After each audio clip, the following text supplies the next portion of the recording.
கடந்த காலத்துல எவ்வளோ டான் படங்கள்லாம் நம்ம பார்த்துருக்கோம் தான். இது முதல் வந்து ஒரு ஃபைட் சீனே வந்து ஜப்பான்ல நடக்கிற மாதிரி ஒரு ஃபைட் சீனு. சரிங்களா? அது ஜப்பானா சைனாவோ தெரியாது. ஆனா வந்து பார்த்தீங்கன்னா, எல்லாம் சைனாக்காரன் வந்து அடி வாங்குறாங்க இவங்ககிட்ட. யார்ட்ட? அல்லு அர்ஜுன் கிட்ட. சரிங்களா? நல்லா இருக்கு. ஃபைட் சீனா இருக்கட்டும், வந்து பிஜிஎம்மா இருக்கட்டும், எல்லாமே எல்லா கிராஃப்டும் பக்காவா வேலை செஞ்சிருக்காங்க. பெரிய ஒரு ஒரு என்ன சொன்ன ஒரு மாசா இருக்குன்னு சொல்லுவாங்கல்ல, அது இதுதான் பொருந்தும். அந்த மாதிரி இருக்கு காட்சி.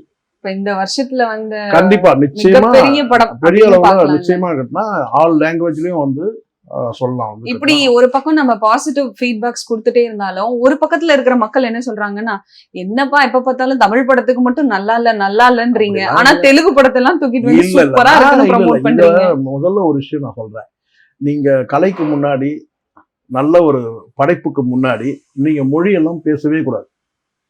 நீங்க இந்த இடத்துல நான் சொல்றேன், உங்களுக்கு வந்து டிரான்ஸ்லேஷன் முறையில வந்து உங்களுக்கு வந்து இங்க மொழியாக்கம் பண்ணி தான் வெளியிடுறாங்க. நீங்க அங்க வந்து எல்லாமே வந்து பாத்தீங்கன்னா டப்பிங் வந்து பக்கா பெர்ஃபெக்டா இருக்கு. நீங்க எப்படி புஷ்பா 1 எப்படி பாத்தீங்கன்னா அதே மாதிரி தான் நீங்க இதையும் பார்க்க முடியும்.